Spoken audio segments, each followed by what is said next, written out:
बिस्मिल्लाहिर्रहमानिर्रहीम। अस्सलाम वालेकुम। मैं हूं महक मीर और आप देख रहे हैं एएनएन न्यूज। एक बॉयफ्रेंड ने अपनी गर्लफ्रेंड को बात ना करने पर, फोन और सिम ना लेने पर दिया। जो खबर आज मैं आपको देने जा रही हूँ इंतहाई अफसोसनाक है, इंतहाई तकलीफ दे है। क्यों? क्योंकि हमारी नौजवान नस्ल कब बेरारवी का शिकार हो जाती है हमें पता भी नहीं चलता। इसी तरह जो आज का वाकया है साहिवाल में रहने वाले एक खानदान का वाकया है, जिसमें सरबराह हैं लतीफ साहब। लतीफ को अल्लाह ताला ने दो बेटियों से नवाजा, जिसमें एक का नाम मारिया और छोटी का नाम कोसर है। कोसर की उम्र 16 साल है। 16 साल की ये बच्ची मतलब मैट्रिक की स्टूडेंट। हम सब जानते हैं कि ये एक टीन एज होती है, एक ऐसी उम्र जिसमें हमें ये देखने को मिलता है कि बच्चे बालिग हो रहे होते हैं, बच्चे बड़े हो रहे होते हैं, जिसमें बच्चे जो हैं ज्यादातर जो हैं वो गलत कामों की तरफ और गलत चीजों की तरफ उनका रुझान बढ़ जाता है। यहाँ पर बच्चों की निगरानी करना और बच्चों पर नजर रखना कितना जरूरी हो जाता है, आज की स्टोरी के बाद आपको पता चल जाएगा। लिहाजा कोसर की उम्र सिर्फ और सिर्फ 16 साल है। 16 साल की कोसर को मोहब्बत हो जाती है एक उस्मान नामी लड़के के साथ। अब उस्मान नामी लड़के से जब उसको प्यार हो जाता है, मोहब्बत हो जाती है, तो इन दोनों की आपस में फोन पर बातें शुरू हो जाती हैं।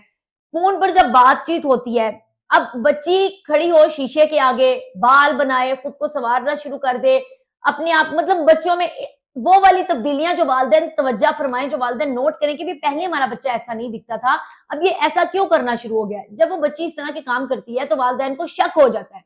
जब उनको शक होता है तो वो फिर उस चीज की तस्दीक करते हैं, तो उनको पता चलता है कि उनकी 16 साल कोसर किसी लड़के के साथ मुलविस है, उससे फोन पर बात करती है। लिहाजा वालिदैन उससे मोबाइल ले लेते हैं। मोबाइल लेने के बाद उसको कहते हैं कि ये जो तुमने हरकत की है हमारी इजाजत के बगैर, हमारा नाम खराब करने के लिए, तुम ना तो दोबारा उस्मान से बात करोगी, ना ही तुम इस तरह की कोई हरकत करोगी, ना ही तुम्हें मोबाइल फोन मिलेगा। खैर माँ बाप डांटते हैं, डबकते हैं, जिस तरीके से भी उस बच्ची को समझाया जाता है, लेकिन इस सारे मामले में जो सबसे अच्छी बात होती है वो ये सामने आती है कि ये बच्ची अपने माँ बाप की बात को सुनती भी है और समझती भी है।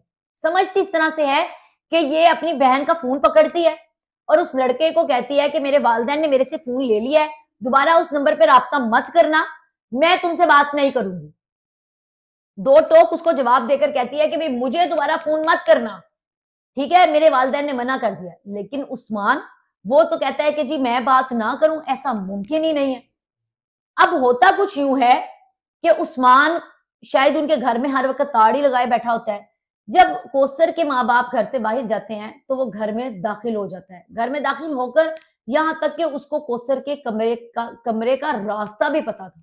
कमरे में जाता है और जाकर उसके सामने खड़ा हो जाता है, और अकेला नहीं जाता बल्कि अपने कुछ दोस्तों के साथ जाता है।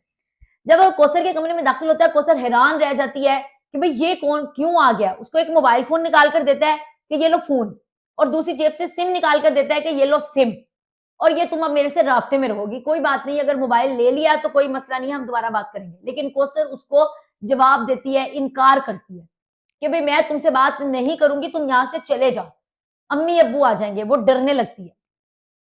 उस्मान ना आओ देखता है ना ताओ देखता है, अपने एक दोस्त को कहता है उसको पकड़े, वो उसका मुंह पकड़ता है तो उसके मुंह के अंदर देता है। अब ये किस तरह का, मुझे तो इस स्टोरी की कुछ समझ नहीं आई कि वो एक तरफ मोबाइल फोन लेकर आया है और दूसरी तरफ उसको ये भी पता है कि लड़की ने इनकार करना है, क्योंकि उसने उसके फोन पर दो टोक कहा है कि तुम मुझे दोबारा फोन नहीं करोगे।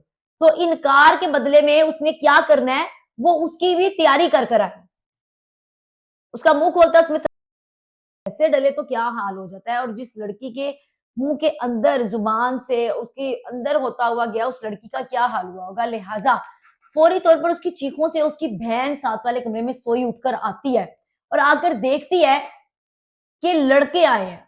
फौरी तौर पर वो अपने वालिदैन को फोन करती है, माँ बाप आते हैं, घर आकर देखते हैं, बच्ची को अस्पताल ले जाया जाता है, एफआईआर कटती है, बच्ची को ट्रीटमेंट दे रहे होते हैं और वालिद साहब जो हैं वो पहुंच जाते हैं थाने, जाकर पूरी की पूरी एफआईआर कटवाते हैं, जिसमें ये सारा वाकया जो मैंने आपको सुनाया वो लिखवाते हैं, जिसके मुद्दई वो खुद बनते हैं।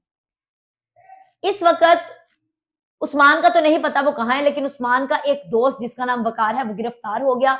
उसने पूरा एक बाले जुर्म किया और पूरे वाकये की तफसील अपने मुंह से जो है वो बयान कर दी। ये बहुत छोटी उम्र होती है, ये एक ऐसी उम्र है जिसमें बच्चे जो हैं उनको खुद भी नहीं पता होता वो क्या गलतियां करने जा रहे होते हैं। आप कहें कि अगर जवानी का नशा कह लें या जवानी का ऐसे ऐसे काम कि जिनमें उनको अच्छाई और बुराई में फ़र्क नज़र नहीं आ रहा होता। यहाँ पर बच्चों पे नज़र रखना बहुत ज़रूरी है। यहाँ पर बच्चों की केयर करना, बच्चों की हिफाज़त करना, ये ऐसी सेंसिटिव एज होती है जिसमें आपने बच्चों को बाकायदा तौर पर गाइड करना होता है, अच्छे और बुरे हालात के लिए। इस वक़्त वो लड़की अस्पताल में, उसका क्या हाल होगा? मैं तो ये भी नहीं कह सकती कि अल्लाह ताला उसको सेहत अता फ़रमाए, अल्लाह ताला उसके हक़ में जो बेहतर है वो करे। अल्लाह ताला उसके हक़ में जो बेहतर है वो करे, क्योंकि जो इस लड़के ने उस लड़की के साथ सलूक किया, वो कहाँ का हकदार था कि वो इसके घर में घुसता और घुसकर ये तमाम हरकतें करता। अभी पुलिस उसको तलाश कर रही है और वो उम्मीद है मिल जाएगा और उसको जो है पुलिस बाकायदा तौर पर जो उसकी सज़ा बनती है, वो उसको ज़रूर मिलेगी।